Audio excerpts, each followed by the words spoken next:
Assalamualaikum and hai semua. So hari ni kita akan buat air asam yang kita akan gunakan untuk kita makan cicah dengan ikan bakar atau ikan yang kita kukus.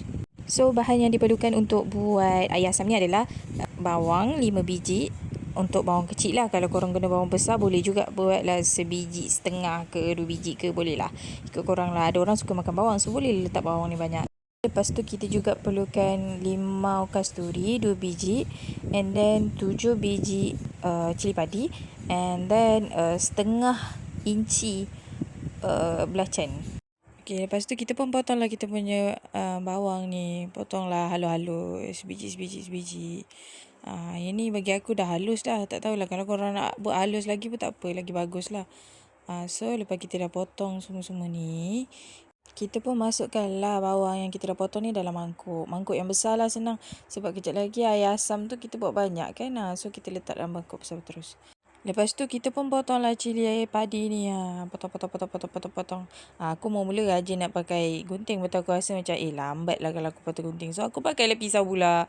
Potong. Macam ni. Gitu. Aku sebenarnya cakap panjang-panjang ni lama-lama video aku ni sebab aku nak bagi dia jadi video. Kalau aku buat pendek dia jadi short. Aku tak nak dia short, aku nak video. Macam tu. So aku kena buat video ni panjang. So korang dengar lah aku membebel. Okay, next kita ambil limau kasturi ni, kita potong belah tengah dia. Lepas tu buang segala biji dia, and then perahlah kat dalam kita punya bahan-bahan tu tadi.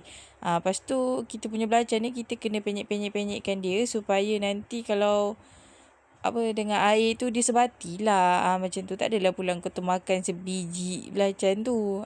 Begitu. So kita perah limau ni, limau kasturi ni, and then kita letaklah kita punya air asam jawa tadi. Asam jawa ni kita ambil dalam 2 inci macam tu lah saiz dia macam tu.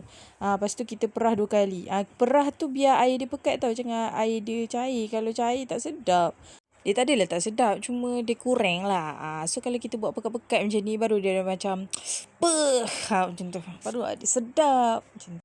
Okey, masuklah perahan yang kedua. Okey. Lepas tu masukkan gula 3 sudu.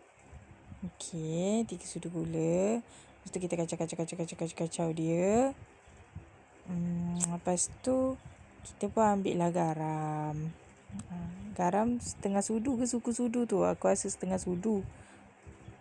Tak apalah, korang letak je lah. Kan terlebih kan tambah air asam lagi. Okey, lepas tu ni Ajinomoto. Ajinomoto pun sama juga macam garam tu tadi, kuantiti dia. So kalau kau buat setengah lah dia. Kalau tadi buat sukulah dia. Kita rasa dah sedap dan tada, alhamdulillah dah siap kita punya air asam. Selamat mencuba and thank you for watching.